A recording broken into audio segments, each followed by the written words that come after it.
Los profetas apuntaron a los tiempos del fin y a la venida del Señor Jesucristo.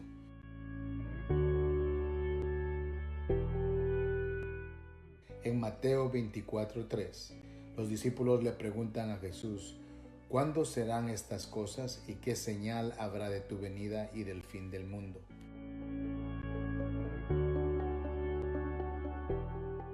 Acompáñanos al libro de Apocalipsis, donde esta revelación se abre de par en par al discípulo amado Juan en la isla de Patmos.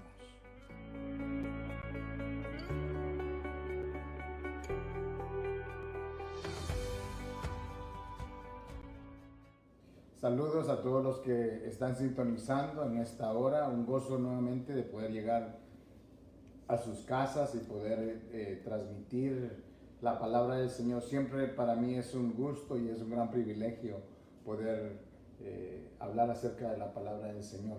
Estamos en la serie de los tiempos del fin, y si tú estuviste en la programación de la semana pasada tuvimos dos segmentos. Un segmento fue la introducción de Apocalipsis, y en 30 minutos definitivamente no se puede explicar todo un capítulo entero, pero estamos tocando diferentes aspectos que creemos que son importantes para poder entender la palabra del Señor. El libro de Apocalipsis dijimos de que habla en el capítulo 1 que es la revelación de Jesucristo. Hoy nos toca el capítulo número 2, donde nos habla acerca de las iglesias.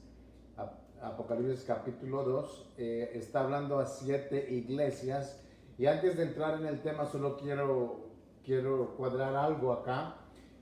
Hay 4 aplicaciones, pueden ver posiblemente más aplicaciones, pero yo miro 4 aplicaciones que se miran en el capítulo 2 de Apocalipsis. Una de ellas, de las aplicaciones, es las 7 iglesias, viéndolo como una forma del punto de vista historial, que sí, definitivamente 7 iglesias. Estas 7 iglesias, la iglesia de Éfeso, la iglesia de Esmirna, todas las 7, Pérgamo, y las 7 iglesias, tú las puedes ver aún en la parte de atrás de muchas Biblias. Hay un mapa, y ahí habla acerca hay un mapa que nos enseña la localidad geográfica de cada iglesia. O sea, la aplicación primera que yo miro es la aplicación de que sí existieron estas iglesias. Se puede ver históricamente. Además de eso, yo miro que también otra aplicación es la número 2, sería una aplicación a la iglesia del cuerpo de Cristo, que es la iglesia global. O sea, el cuerpo de Cristo, nosotros somos la iglesia del Señor. Entonces él está hablando, Jesús le da esta visión, la recibe Juan en la isla de Patmos, aquel discípulo que se recostaba al pecho del Señor, y ahora él ha escrito estas cartas, o ha escrito esta visión, y hablándole también a las iglesias. La otra, dijimos, la primera aplicación sería lo histórico. La segunda aplicación sería que son palabras de ánimo, palabras de corrección para la iglesia del cuerpo de Cristo, globalmente hablando. Número 3, la aplicación número 3 sería iglesia local. Puede ser que tú que me estás oyendo, puede ser que puedes ser un diagnóstico a cada iglesia, en la iglesia local. O sea, yo soy pastor de una iglesia local aquí en la Florida, en Estados Unidos, la Florida, en Claremont. O sea, yo como el ángel de la iglesia, o por decirlo así, es como se le llama en Apocalipsis, o el líder de la iglesia, yo tengo que situarme y ver en cuál de las 7 iglesias puede estar la iglesia local. Entonces trabajar hacia lo que el Señor nos está pidiendo. En cada una de estas cartas, el Señor nos está hablando a cada iglesia específicamente acerca de qué es lo que tienen que recuperar, a dónde es que tienen que regresar. Entonces dijimos la número 3, la aplicación número 3, la iglesia local, y la 4 es bien importante, que es lo personal. Di ahí donde tú estás conmigo, di a lo personal.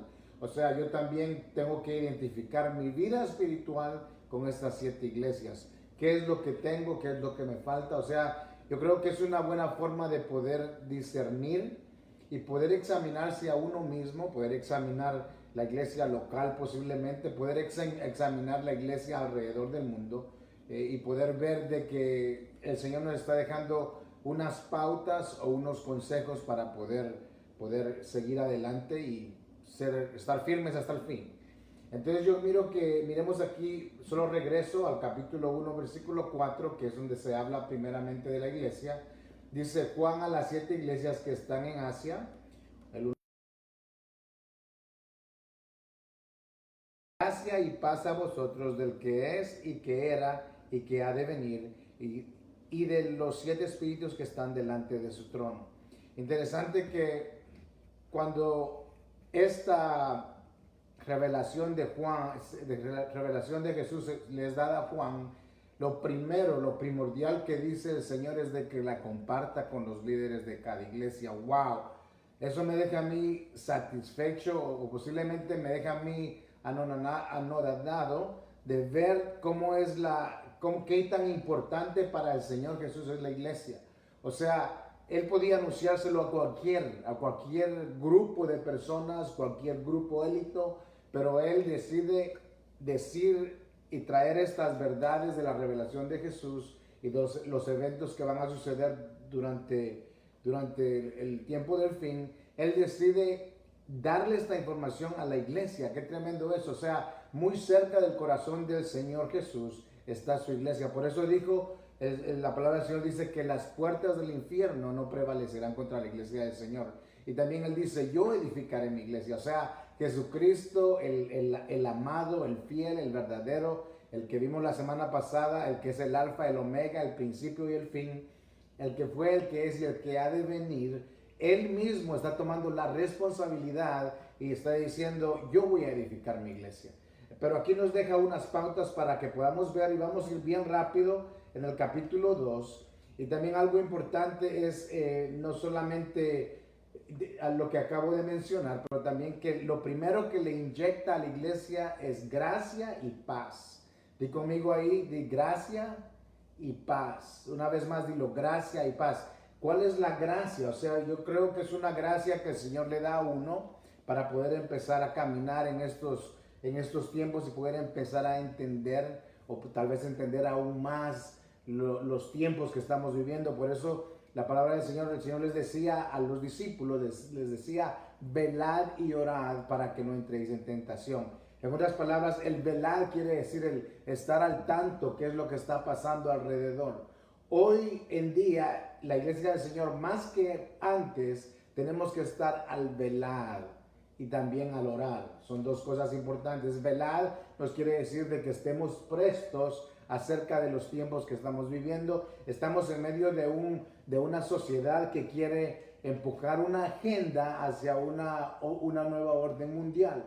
Yo hablaba con alguien hace un rato y le decía de que posiblemente la oración de muchos puede ser, Señor, que no pase esto, que empuja las tinieblas hacia atrás, y es una buena oración. Pero yo creo que todo esto no se va a poder evadir, sino que es algo que tiene que suceder, porque las profecías nos habla acerca de todo esto. Incluso Marcos y también Mateo 24 nos dice de cuando miremos esto, dice que nos llenemos de gozo porque nuestra redención se acerca. Seguimos aquí con la iglesia, entramos en materia con la iglesia de Éfeso. También algo importante es de quién está escribiendo esta carta. Cuando te escriben a ti una carta, hoy en día son emails o textos que se mandan. Pero yo me recuerdo en los tiempos de antes cuando se usaba más el correo, no el electrónico, sino que el correo aéreo. Cuando le llegaba una carta de su amada o de su amado, uno hasta olía esa carta y sus emociones corrían de un lado a otro. ¿Pero por qué era? Porque el nombre en esa carta era el nombre del amado. El nombre de esa carta era el nombre de la amada. Si estaban a una distancia, una relación distancial. pero démonos cuenta de que esos suspiros eran porque había un amor. Yo creo que el Señor quiere llevar a su iglesia a ese enamoramiento, que cuando leamos estas cartas que son dadas a esta revelación que es dada a Juan en la isla de Patmos, podamos respirar y suspirar y decir, wow, eso es lo que el amado desea de mí, para que yo pueda estar fiel y firme en los tiempos difíciles. Entonces, es importante quién está mandando estas cartas, que es el Señor Jesucristo. O sea, Él, como yo lo miro como un padre o como un líder, apuntando las cosas que hay que corregir, lo que hay que superar a cada iglesia. Además de eso, yo miro como cuando uno va donde un doctor y le pasan a uno rayos X, y no solamente eso, no solamente le miran si uno tiene una enfermedad o un virus, pero también le dan a uno la solución, le dan a uno la medicina. Entonces a cada una de las iglesias no solamente el Señor las investiga o les pasa rayos X, pero también les da la solución. Qué bueno de que no solamente el Señor mira en cualquier cosa que tal vez estamos fallando, pero Él también nos da la respuesta y la solución a cada una de ellas. La primera iglesia, versículo 1, capítulo 2, Apocalipsis 2, versículo 1 dice: escribe al ángel de la iglesia en Éfeso, el que tiene las 7 estrellas en su diestra. Hay una versión que dice, tiene las 7 estrellas en sus manos.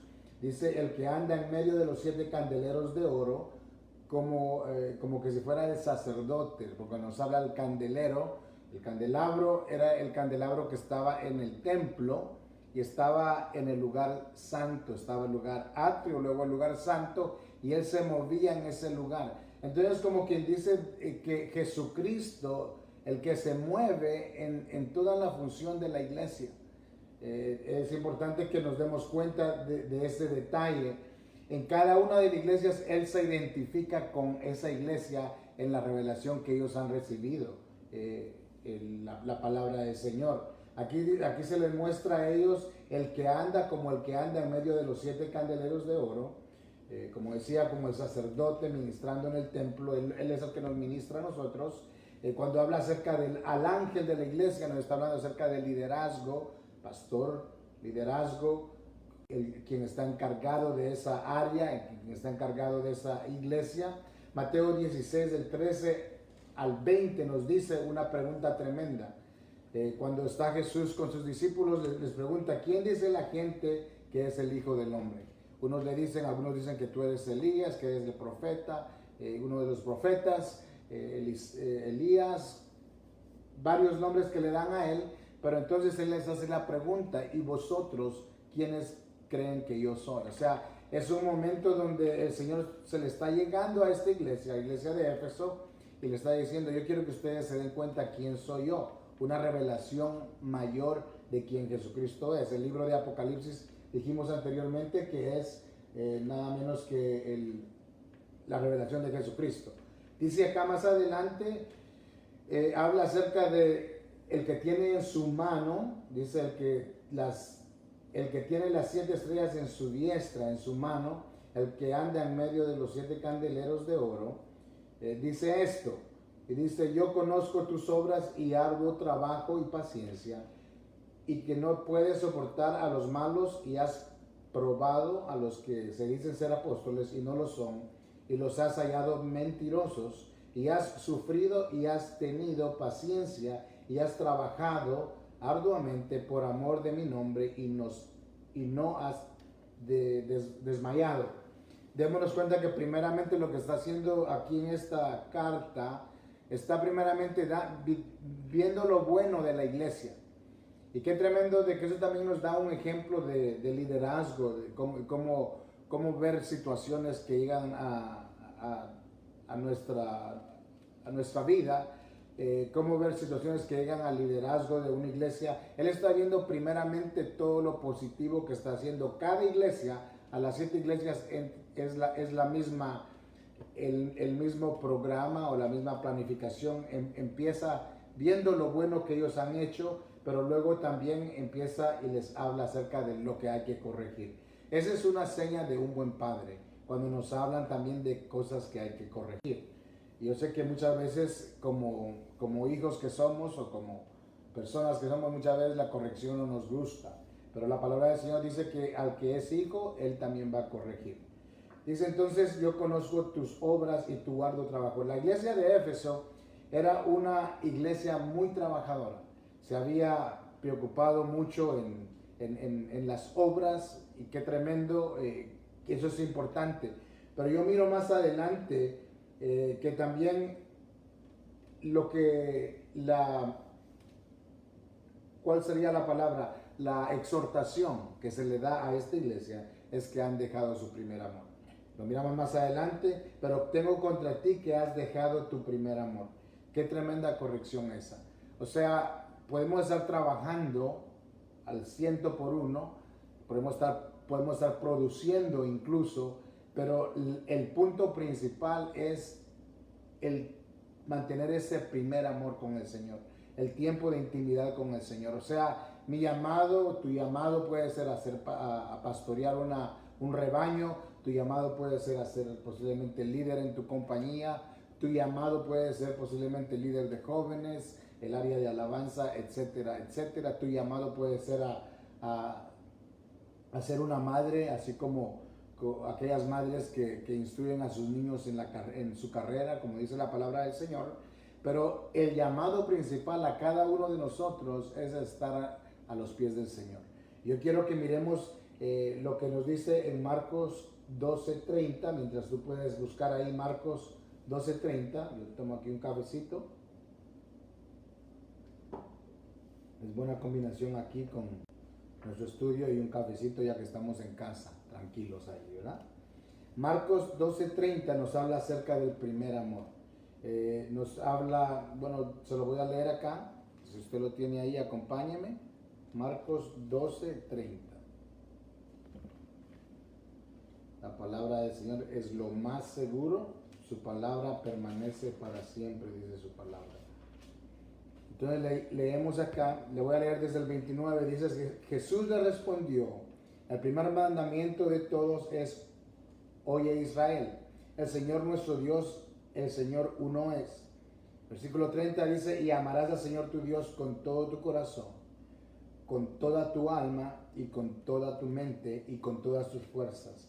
Ese es el principal mandamiento, y el segundo es semejante, amarás a tu prójimo como a ti mismo. No hay otro mandamiento mayor que estos. Interesante que en el Antiguo Testamento son 10 mandamientos.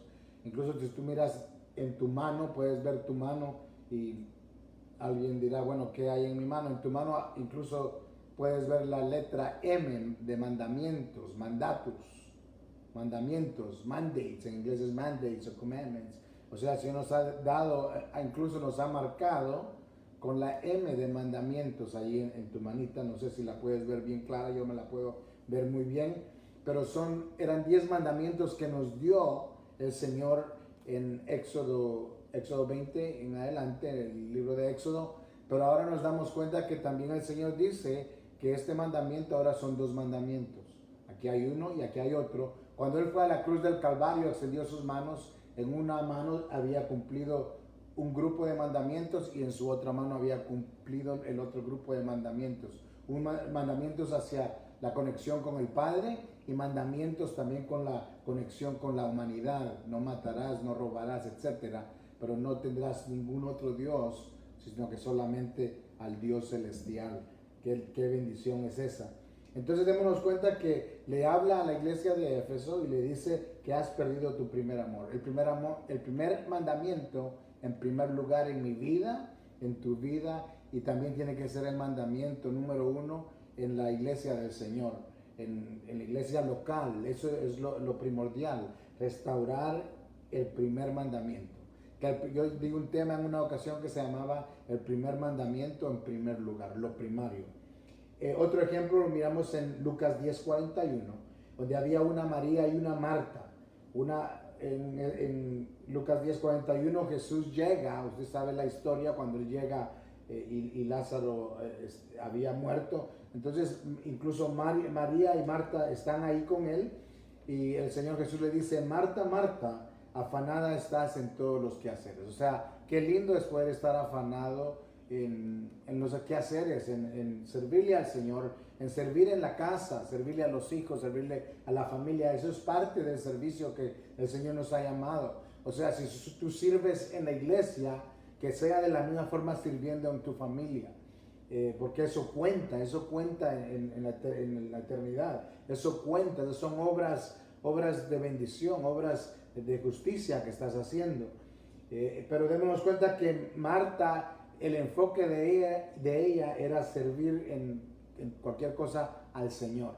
Pero entonces el Señor le dice a las dos, le dice, María ha escogido la mejor parte y esa parte no se le va a ser quitada. Ella había escogido la parte principal, lo esencial, estar a los pies del Señor.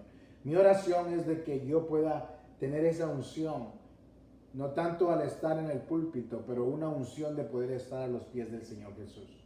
Yo creo que ese debería ser el llamado de cada uno como líder, como pastor, como apóstol, como persona que el Señor ha escogido, incluso como madre y como padre, de poder estar primeramente a los pies del Señor. Entonces seguimos aquí adelante. Dice, yo conozco tus obras. Vamos al versículo 4. Dice, pero tengo contra ti que has dejado tu primer amor. Qué tremendo eso. Hay mucho que podemos hablar acerca de ese tema ahí, pero tenemos que ir más adelante.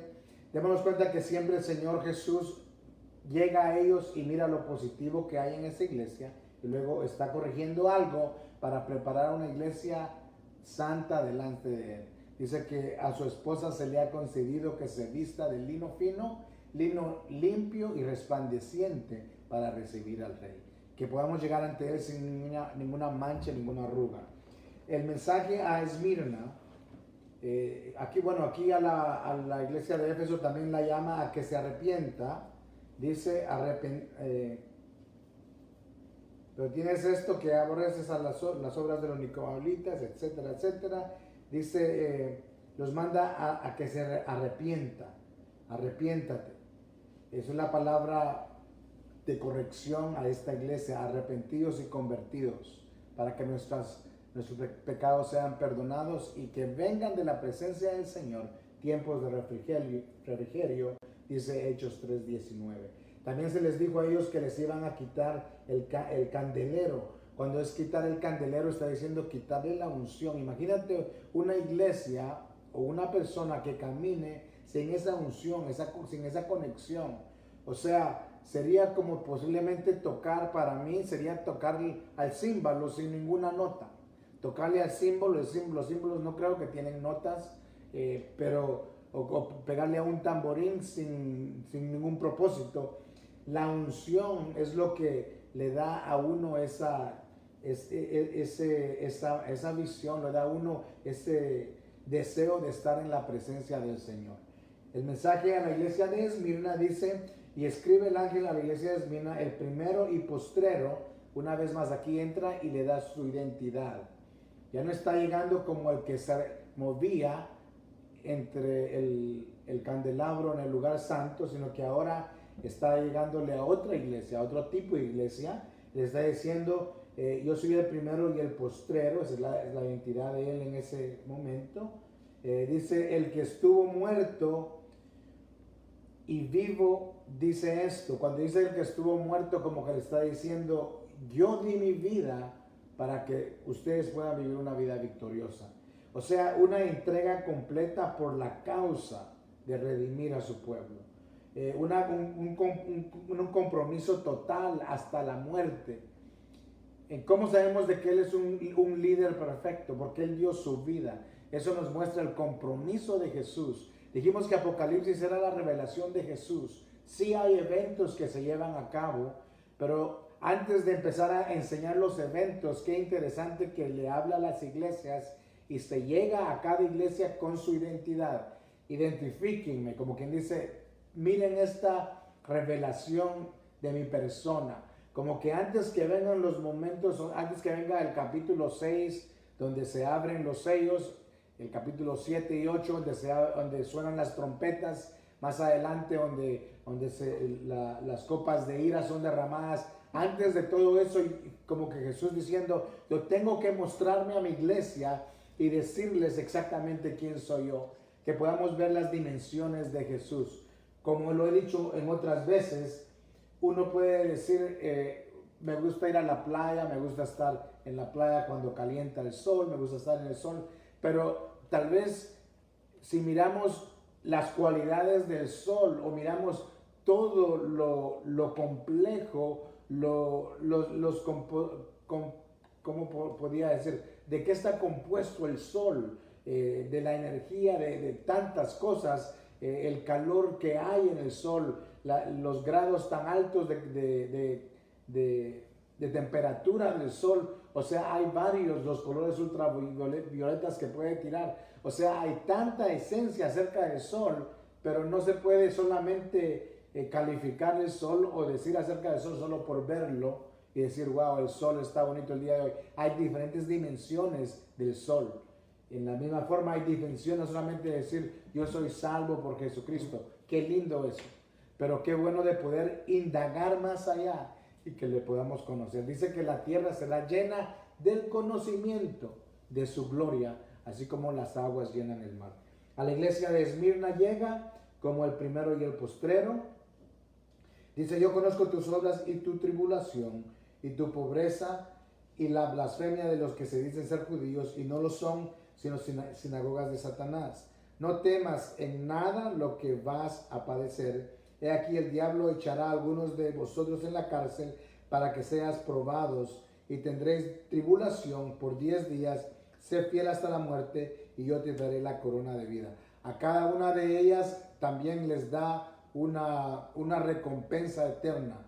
En todas las 7 iglesias que miramos hay 22 recompensas eternas. Di conmigo 22 recompensas eternas. A la iglesia de Éfeso le ha dicho de que van a poder comer del árbol de la vida. A la iglesia de Esmirna no sufrirá daño de la segunda muerte, y también les habla y le dice que les dará la corona de vida. A la iglesia de Pérgamo, de una de las bendiciones eternas, recompensas eternas, es que puedan comer del maná escondido. ¿Qué es esa? ¿Qué revelación será esa, el maná escondido?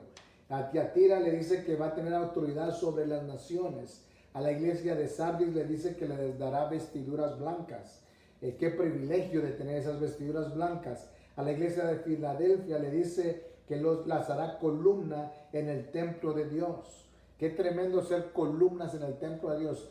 Tal vez no sabemos a mucha dimensión cuál será esa tremenda recompensa, pero lo que sí te puedo decir, ser columna en el templo de Dios, eso me deja saber a mí que vamos a estar cerca del trono de Dios, vamos a estar cerca de Dios. O sea, hay diferentes privilegios, por decirlo, o recompensas eternas que se le da a cada iglesia. A la Odisea le dice que le dejará que se siente conmigo en el trono de Dios, un lugar de intimidad, un lugar de autoridad, un lugar de honor. O sea, además de esas, hay varias recompensas que podemos ver en estos capítulos que estamos leyendo. Miramos 22 recompensas, qué tremendo. A la iglesia de Esmirna se le llega como el primero y el postrero. Dice, yo conozco tus obras y tu tribulación. Era una iglesia que pasaba por tribulación.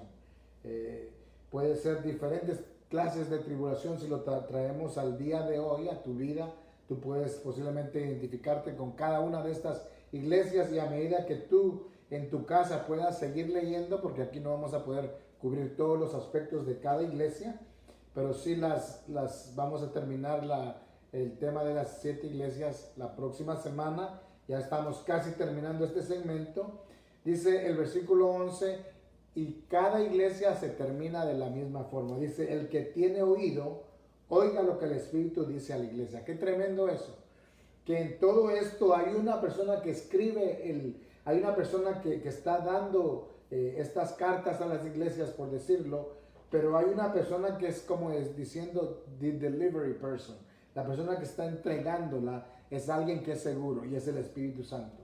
Así como un cartero llega a tu casa y deja aquello que has comprado en eBay o en Amazon o en cualquier lugar, te llevan, más que eso, es una persona que lleva y te entrega seguramente el recado o el mensaje divino de Dios, de Jesucristo, y es el Espíritu Santo. El que tiene oídos oiga lo que el Espíritu dice a la iglesia. El que venciere no sufrirá daño de la segunda muerte. Termino aquí con el tercero y luego dejamos las demás para la próxima. El mensaje a Pérgamo. Dice, y escribe el ángel, versículo 12, escribe el ángel a la iglesia en Pérgamo, el que tiene la espada aguda de 2 filos, dice esto. Ahora la identidad es diferente. O sea, miremos que el libro de Apocalipsis es el libro de la revelación. A cada iglesia, a las 7 iglesias se le está revelando en diferentes formas. Escribe al ángel de la iglesia de Pérgamo, el que tiene la espada aguda de 2 filos, dice esto, entrando con una identidad del que tiene la espada de 2 filos, más penetrante, que llega a cubrir el espíritu, el alma y el cuerpo, llega hasta lo más íntimo. Yo conozco tus obras y dónde moras, dónde está el trono de Satanás, pero retienes mi nombre y no has negado mi fe. O sea, era una iglesia fuerte en la fe, conocía y tenía fe en el Señor y fe en lo que habían creído. Dice, ni aún en los días en que Antipas, mi testigo fiel, fue muerto entre vosotros, donde mora Satanás. Pero tengo unas pocas cosas contra ti, que tienes ahí a los que retienen la doctrina de Balaam, que enseñaba a Balac a poner tropiezo ante los hijos de Israel, a comer de cosas sacrificadas a los ídolos y cometer fornicación. Y también tienes a los que retienen la doctrina de los nicolaítas, la que yo aborrezco. Por tanto, arrepiéntete, pues si no, vendré a ti pronto y pelearé contra ellos y con la espada de mi boca. Una vez más dice al final, el que tiene oídos, oiga lo que el Espíritu dice a la iglesia. Una iglesia que también estaba pasando situaciones en lo que era la doctrina, querían ser desviados, pero les dice y les afirma que se arrepienten. Por tanto, arrepiéntete. La segunda iglesia que Jesús manda al arrepentimiento. Vamos a seguir con la iglesia de Tiatira y las que nos quedan. Hoy pudimos cubrir el mensaje a la iglesia de Éfeso, así rápidamente, la iglesia de Esmirna y la iglesia de Pérgamo. Hay mucho que cubrir, pero en esos 30 minutos de este segmento tratamos de hacerlo mejor. El Señor te bendiga, te guarde y te esperamos la próxima semana en el tema de los tiempos del fin.